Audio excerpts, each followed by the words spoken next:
Let's get to your national headlines this Thursday morning. Former President Donald Trump is expected to turn himself in to a Georgia jail today. A number of Trump's alleged co-conspirators surrendered at the Fulton County Jail this week. Two of Trump's former lawyers, Kenneth Chesebro and Ray Smith, were booked and released after posting bail. Like Trump, they both face racketeering and conspiracy-related charges for allegedly trying to unlawfully overturn the 2020 election results in the state.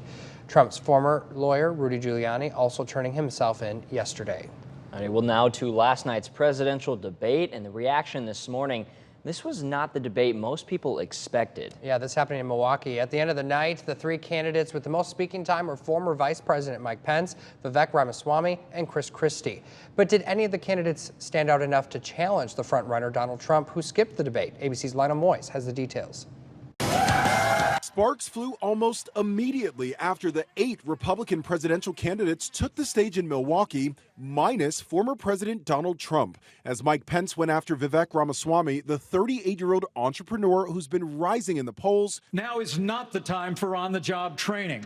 We don't need to bring in a rookie. Now that everybody's gotten their memorized, pre-prepared slogans out of the way, we can actually have a real discussion now. Former New Jersey Governor Chris Christie also taking on Ramaswamy. I've had enough already tonight of a guy who sounds like ChatGPT standing up here.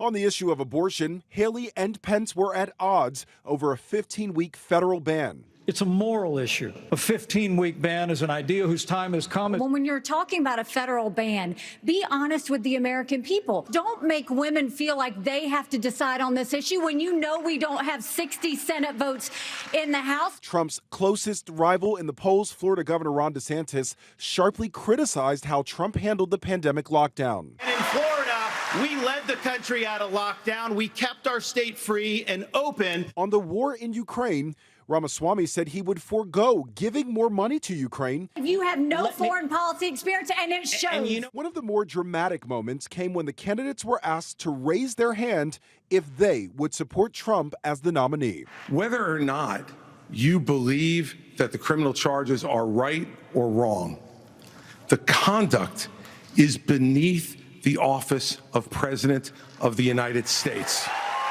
ABC's political director Rick Klein says the candidates brought up Trump far less than expected. Vivek Ramaswamy took a lot of the incoming that might have otherwise gone to Trump. He was the most stridently pro-Trump. And so some of the ways that you saw Nikki Haley, Mike Pence, Chris Christie unload on Vivek Ramaswamy, it's almost like they were doing it to Donald Trump in his absence. Trump tried to counter-program the debate, appearing in a pre-recorded interview with former Fox News host Tucker Carlson, making more false claims about the 2020 election and attacking some of the other candidates.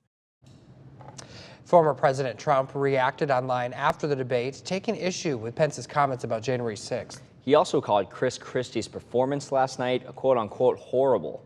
Alrighty, well,